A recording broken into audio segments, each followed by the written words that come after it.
estos cambios va a haber, la materia va a sufrir sus transformaciones y bueno, si nosotros sabemos diferenciar un cambio físico de un químico, vamos a poder reconocer bien lo que es una reacción química, ¿sale? Entonces vamos a empezar, tenemos una tabla aquí donde comparamos las características de un cambio físico de su lado izquierdo a las características de un cambio químico. Bueno, voy a empezar leyendo unas pocas de cada uno para ver qué diferencias existen dentro de estas transformaciones, ¿sí? Por ejemplo, un cambio físico, chicos, lo podemos observar en la superficie, en lo más exterior de la materia, ¿sí? Por ejemplo, les puse el ejemplo de la manzana. En la manzana, exteriormente, vemos que cambia su textura, su color, su forma. Por lo tanto, ese lo consideramos un cambio físico, ¿sí? A este cambio físico lo consideramos que es por oxidación, ¿sí? Porque tiene contacto con el oxígeno y por lo tanto los componentes de esa manzana, lo que está adentro, casi estructuralmente, molecularmente, pues empieza también a oxidarse. Entonces, puede ser un cambio físico, lo que podemos observar con los ojos, lo que le pasa a la manzana. Por otro lado, chicos, un cambio químico podemos ver que hay esos cambios, pero son cambios internos, es decir, que afectan la estructura de la materia. Por ejemplo, les puse el ejemplo de la pastilla efervescente o cuando usamos sal de uvas o algún medicamento que está en contacto con un medio acuoso, entonces las partículas de esa pastilla van a producir un cambio al momento de detectar, en este caso, moléculas del agua y bueno, pues va a haber liberación de energía. Así lo vamos a ver un poquito más adelante. Pero entonces lo importante de este subtema es que entiendan que un cambio físico no afecta la estructura molecular de la materia, pero un cambio químico sí la va a afectar, ¿sale? También algunas características del cambio químico son que son profundas y permanentes, es decir, que cuando ocurre un cambio, ya no puede volver atrás al pasado, ¿sale? Se cambia la naturaleza de la materia y por lo tanto se puede quedar así. Perdón, se tiene que quedar así. Y bueno, los componentes se pueden separar conforme a los métodos químicos que ya más adelante revisaremos y sería parte de lo que es reconocer los cambios físicos y químicos, ¿sí? No sé si existe alguna duda en esta parte de diferenciar estos cambios, chicos. Los escucho. Maestro, yo una duda. Respecto a que decía usted que el cambio químico no puede volver atrás cuando ya se hace, válgase la redundancia, ese cambio. ¿Y cómo el cambio físico sí podría volverse atrás? Porque ahí, señorita, ahí, por ejemplo, en los enlaces, en este caso de la materia, no se ven afectados. Entonces, cuando no hay un cambio en los enlaces, en la estructura molecular, es ahí donde todavía siguen igual esa estructura y puede volver. Por ejemplo, las ligas, si nosotros ponemos una liga, la estiramos, lo único que estamos haciendo es ejercer una fuerza y esa fuerza no es tan potente o no es basta para alterar los enlaces de la liga. Por lo tanto, sí puede volver a la normalidad. Pero ¿qué pasa si yo quemo esa liga? ¿Qué pasa si le provoco, si le pongo calor, si la derrito? Entonces, las estructuras internas de la liga, del plástico, pues ya no van a ser las mismas. Entonces ya no va a poder regresar a su estado normal. ¿Sí me doy a entender? Sí, pero por ejemplo aquí en la manzana con la oxidación o en el plátano, también cuando partimos un plátano que se oxida o el aguacate, ¿cómo podría ser igual ese ejemplo que usted me da? Sí, o sea, porque la estructura ya cambió externamente e internamente, ¿sí? Ajá. Sería esa parte. Pero ahí dice, ahí no podemos volver atrás, o sea, no podemos volver atrás en el sentido de que si yo ya lo partí no lo puedo volver a unir, pero esas moléculas ahí siguen de todas formas. Sí, maestra, sí. Sí, ahí siguen presentes. Ok. ¿Alguna otra duda, chicos? No, profesor. Ok. Bueno, entonces, la identificación de cambios químicos y físicos pues la revisamos, ¿sale? Entonces, en su cuaderno quedaría pendiente, que ustedes lo podemos revisar la clase que entra, quedaría pendiente que le tomen por favor foto a esta diapositiva y la transcriban a su cuaderno para que ustedes puedan señalar los cambios que no son físicos, ¿sale? Tenemos ahí varios dibujos, entonces ustedes se dedicarían a señalar los cambios que no son físicos, es decir, que sí conllevan un cambio en la estructura molecular de la materia y por lo tanto son cambios químicos. Ya sé cuál, profe, ya sé cuál. La de la liga, no es un cambio físico. Muy bien. Entonces, esa sería su encomienda para la siguiente clase. Igual lo podemos revisar. Voy a continuar, chicos. Aquí serían los cambios que no son químicos, ¿sale? Por ejemplo, aquí yo ya les ayudé a señalar cuando inflamos un globo o cuando jugamos con plastilina también. Pueden ser cambios no químicos, ¿sale? Porque únicamente estamos jugando sin alterar la estructura de esa materia. ¿Está bien? Entonces también tómenle fotocaptura a esta diapositiva y la complementan con la anterior, por favor. Profe, ¿me puede poner la anterior, por favor? Sí. Gracias. Bueno, entonces, chicos, para continuar, ya vimos que reconociendo estos cambios vamos a saber si la materia cambia su estructura, ¿sale? Entonces, cuando ocurre un cambio, cuando estamos hablando de un cambio químico, bueno, las estructuras moleculares, la materia cambia de naturaleza. Por lo tanto, ¿qué pasa cuando cambia de naturaleza esa materia? O por ejemplo, en el caso de la hoja de papel, ¿qué pasa si yo la quemo? Pues cambia su naturaleza, cambia su estructura química. A ese cambio le conocemos como reacción química, es decir, que se le aplicó una energía para que hubiese ese cambio. Entonces, es lo que conocemos nosotros, los que estudiamos esto, ustedes tienen que también reconocerlo. Entonces, estos cambios que traen una alteración en la composición de la materia se le llama una reacción química, ¿sí? Vamos a leer entonces, ¿qué es una reacción química? Es todo aquel proceso en el cual de dos o más sustancias, en este caso vamos a ver que son reactivos, se transforman cambiando su estructura molecular y sus enlaces en otras sustancias llamadas productos. Como ya les comenté, la hoja de papel, que si la quemamos, antes de que la quemáramos, es una hoja simple, ¿sí?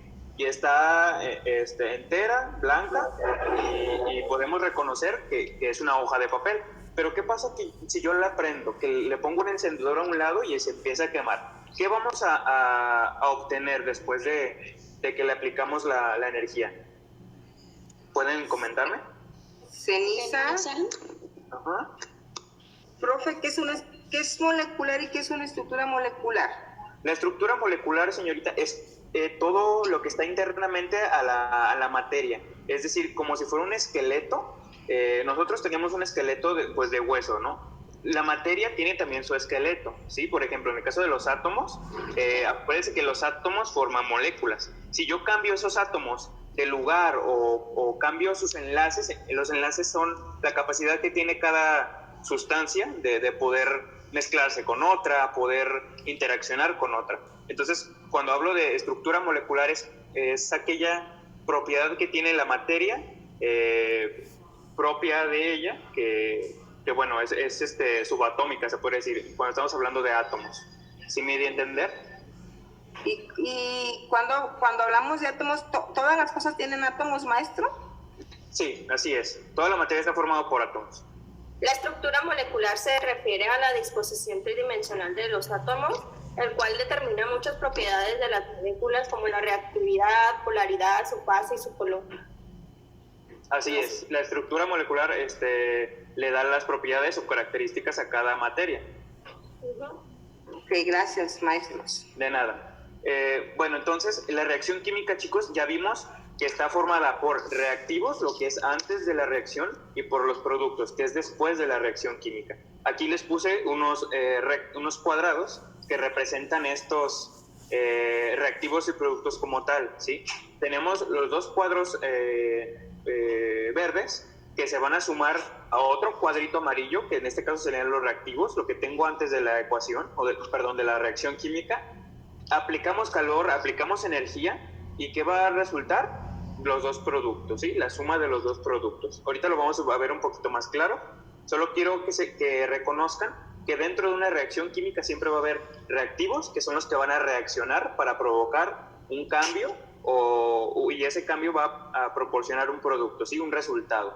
¿Estamos de acuerdo? Sí. Sí. Ok. Voy a avanzar. En ese cambio químico, como ya les comenté, existe la reacción química.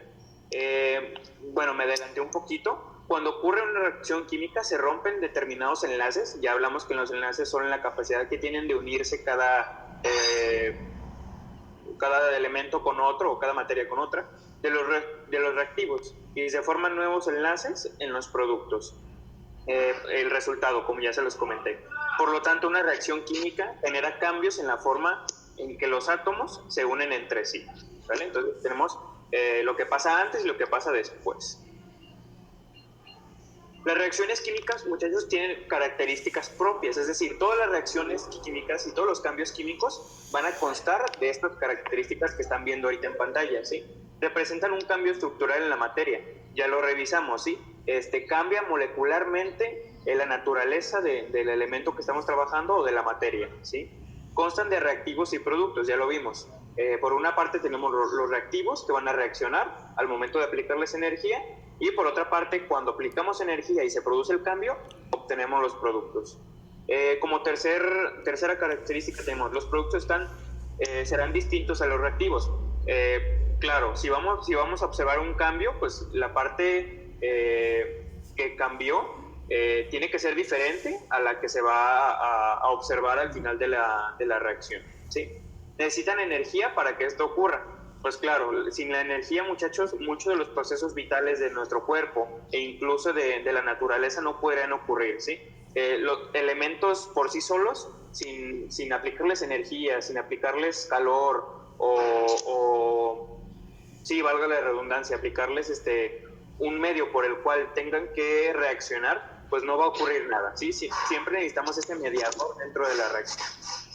Y bueno, una de las características de estas reacciones químicas es que liberan o absorben energía según la reacción que vayamos a implementar, ¿sale? ¿Todo claro hasta aquí, chicos? Sí, maestro, ¿me puede poner la diapositiva anterior, por favor? Sí, ahí está. Sí, profe. ¿Cómo? Es que, no sé, alguien preguntó sí, porque no sé qué. Ya, profe, gracias. Ok, no escuché. Bueno, por ejemplo, les voy a enseñar un ejemplo de una reacción química que es la de combustión, la que les dije con la hoja de papel, ¿sí? El ejemplo que pusimos. Esta reacción de combustión, chicos, es una reacción donde interviene el oxígeno como reactivo, es decir, el oxígeno va a ser uno de los elementos que vamos a tener por parte de los reactivos, ¿sí? Va a interaccionar con otro para poder dar resultado a un compuesto.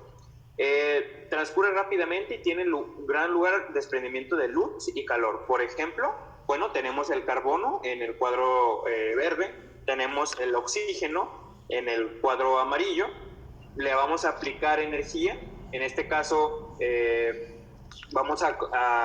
sí es calor, es una combustión, ¿sí? Se va a generar la combustión y vamos a producir dióxido de carbono. Si se fijan, chicos, dentro de los paréntesis, abajo de los cuadros de los colores, tenemos unas letras y unos números. Muy importante que es necesario que los identifiquemos dentro de una reacción química, ¿sale?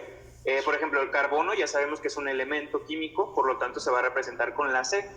El oxígeno, por lo tanto, también es un elemento químico, pero es un gas en este caso. Entonces, como es un gas, podemos ponerlo de forma molecular, el O2, ¿sale? Entonces, cuando juntamos carbono sólido con oxígeno gaseoso en este caso, producimos una reacción de combustión, nos va a dar el dióxido de carbono, ¿sí? Como lo conocemos como tal.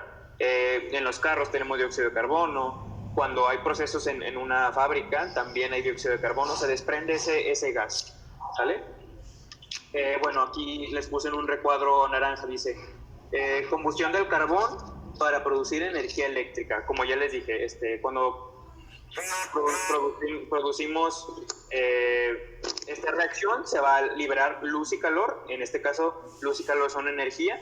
En este caso, las fábricas, por ejemplo, se producen energía eléctrica pues, para poder abastecerse, ¿sale? Voy a continuar. Ahí está la misma representación. Sale un producto en forma de gas, ¿no? Lo conocemos como dióxido de carbono. Y si se fijan, se sumaron los elementos que teníamos en la parte de reactivos, ¿sale? En este caso, los reactivos, chicos, acuérdense que es el carbono y el oxígeno. ¿Qué vamos a hacer? Los vamos a juntar y vamos a producir la reacción, ¿sale? Si se fijan, el carbono pasó en este lado, como solo es un átomo de carbono, pues no se pone, ¿sale? Y en este caso, el oxígeno pasa del otro lado, también reaccionando, y como son dos átomos, pues también se pone el 2. En este caso, el dióxido de carbono, chicos, es el compuesto que se formó del carbono y del oxígeno, ¿sí? Quedaría CO2 en este caso.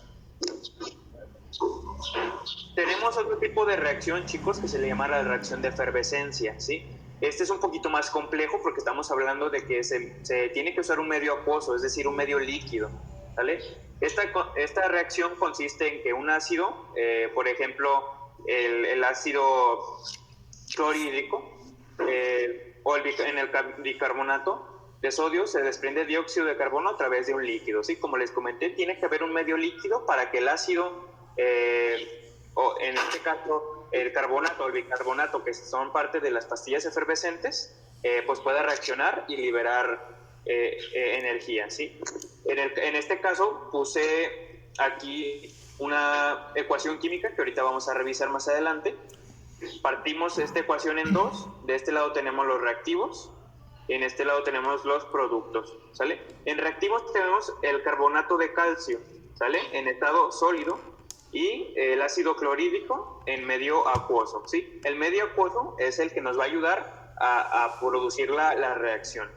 Y bueno, juntamos estos dos compuestos, permitimos que interaccionen entre sí, y que vamos a obtener cloruro de calcio y ácido carbónico, ¿sí? Que es lo que se libera ahora sí que en el vaso que estemos haciendo la reacción, ¿vale? ¿Alguna duda con este tipo de reacción? Si se fijan, es un poquito más compleja, tiene más elementos, tiene más compuestos, pero es igual que la anterior, ¿sí? Se va a liberar energía. ¿Alguna duda? Profe, ¿se cambia el nombre de ácido porque ya se hizo el cambio o sí, o por qué? Cambia el nombre del ácido porque ya aquí no estamos hablando de, por ejemplo, aquí tenemos cloro, tenemos un átomo de cloro, y aquí en este caso tenemos ahora sí que el grupo carbonato, ¿sí? Carbónico. Pero esto pasó gracias a que se juntó con ¿sí? Ok. Por eso cambia el nombre del ácido.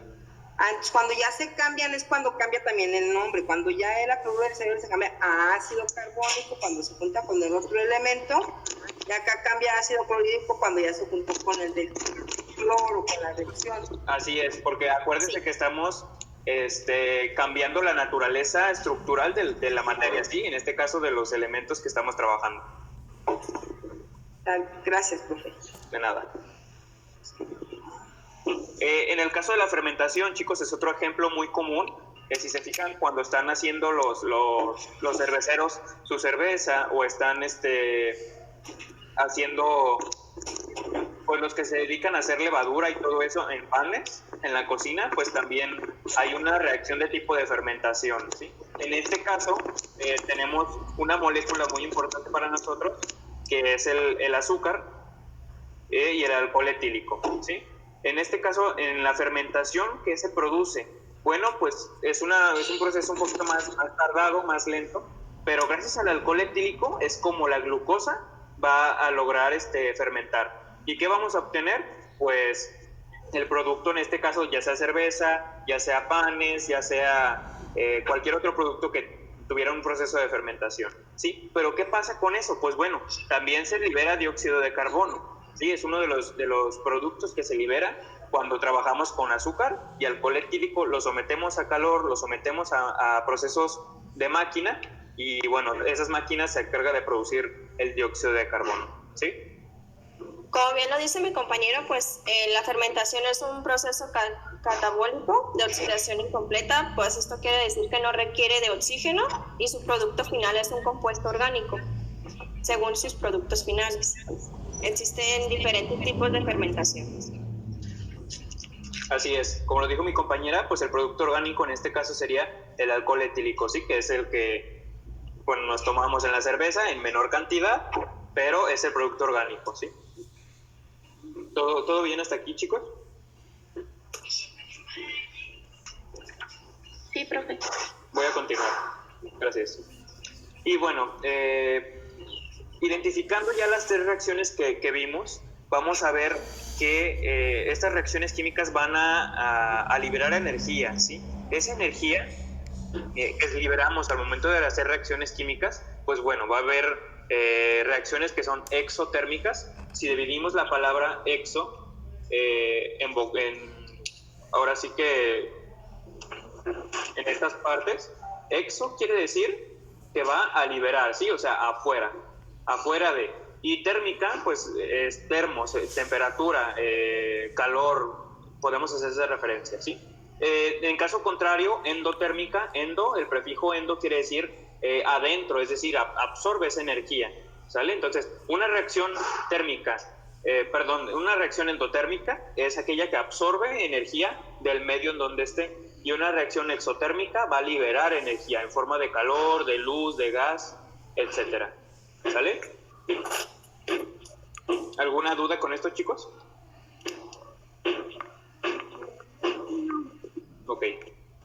Bueno, aquí hay otro ejemplo, chicos. Cuando producimos reacciones, cuando implementamos calor, pues pasa lo mismo, ¿sí? Una vez que aplicamos calor, las moléculas van a interaccionar entre ellas muy rápido. ¿Y qué va a pasar? Se va a liberar pues esta energía, este calor. Pero ¿qué pasa cuando apago yo la estufa?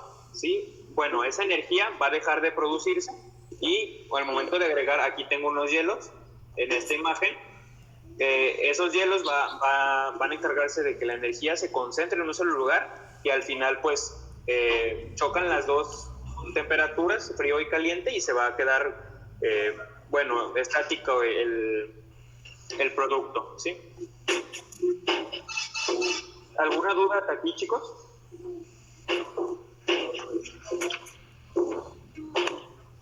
¿Bien? No. Ok. Bueno, a continuación mi compañera les va a explicar más o menos de qué trata la práctica demostrativa que tiene que ver con este tema. Sí, es una práctica sencilla, no se necesita un laboratorio como tal, yo pienso que se puede hacer incluso en sus casas, ¿sí? Entonces, le doy la palabra a mi compañera Nayeli para que dé una revisión de lo que es el tema la práctica de este tema. Bueno, la producción es de la ley de la conservación de la masa, de los pilares. Para esto se necesita 2 sobres de pastilla de efervescentes. Ponga su cámara, por favor. Perdón por la interrupción. Ponga su cámara, mi amor. Se necesita una botella de plástico, una balanza, un globo mediano y agua. Para eso, sus precauciones, pues debe ser una bata de laboratorio. En ese experimento requiere una supervisión de un adulto. En sí, para hacerlo, se requiere pues que formen equipos, pero puede ser individual. Por eso se requiere que esté parte de papá o mamá. Solamente debemos de vertir dentro del globo el polvo de sal de uvas, vertir 150 mililitros de agua en la botella, colocar el globo en la botella, en la balanza y obtener el registro de la masa, y pues después poner el globo en la parte superior de la botella para colocar que el gas no se escape y dejar caer el polvo dentro de la botella para que se haga la reacción. Después colocar la botella en la balanza y después vamos a tener el registro y ya. Después, o sea, maestra, que necesitamos tener forzosamente una balanza o una báscula o cómo, o una balanza que tenga dos partes o cómo. sí se requiere de una balanza para poder ver el peso de ello, para ver que no es... ¿Sí me escucha? Sí. Sí, se requiere de una balanza para ver su peso y para ver que al momento de antes pesaba lo mismo y después de hacer la reacción va a pesar lo mismo, ya que recordemos que la materia no se crea ni se destruye, solamente se transforma. Eso es lo que este experimento nos quiere dar a entender. Si mi mamá no tiene una balanza, ¿cómo lo puedo ver, maestra?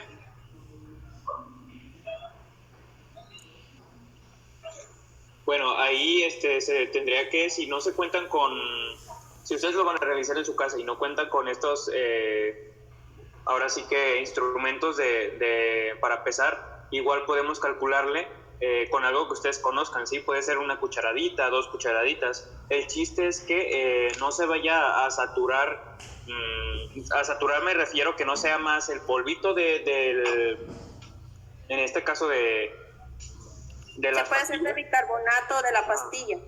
De la pastilla, que no sean muchas pastillas y que sea poquito vinagre, ¿sí? Okay. A eso nos referimos. Porque quitó su cámara, Nayeli, le dio risa, póngala. No, aquí estoy. Bueno, entonces, al finalizar, chicos, ustedes harían un reporte de práctica demostrativo, lo harían demostrativo y contestarían las 3 preguntas que están abajo, ¿sí? Donde dice explica. ¿Qué gas obtiene el interior del globo? ¿Cuál es la masa de los reactivos y cuál de los productos? ¿Y cómo enuncias la ley de la conservación de la masa a partir de este experimento? ¿Sale? Cabe decirle, compañero, que con este experimento nos damos cuenta que la ley de la conservación de la materia en toda reacción química, la masa se conserva, es decir, que la masa consumida de los reactivos es igual a la masa obtenida de los productos. Es por eso que les decía que la materia no se crea ni se destruye, solamente se transforma. En toda reacción química, la masa se conserva, es decir, la masa total de los reactivos es igual a la masa total de los productos. Así es. Y espero, ¿tienen alguna duda? Cuando se hace el experimento de aquí, las preguntas que hace, ¿qué gas se obtiene en el interior del globo? La reacción química que se produce al mezclar el vinagre o la pastilla con el bicarbonato libera un gas llamado dióxido de carbono.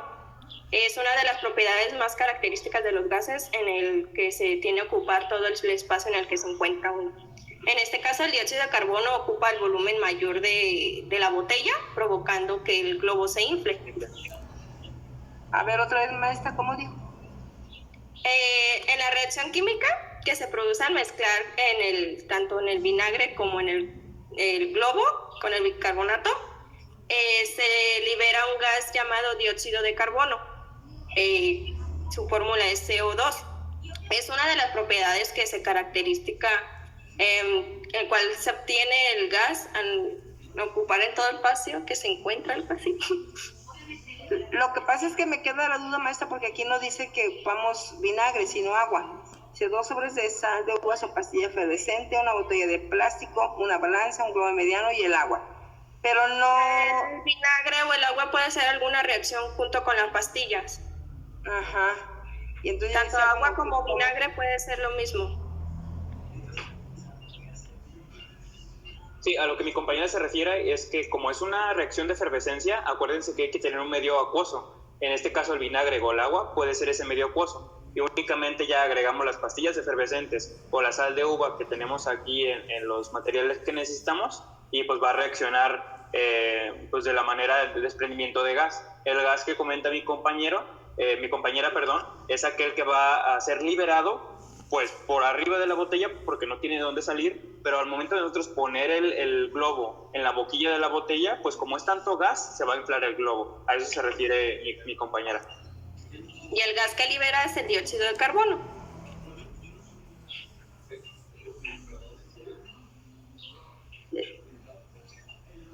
¿Alguna duda? Entonces, No, maestra. no. A ver, voy a poner aquí, estuvo Nayeli presente, Nayeli, Fernando.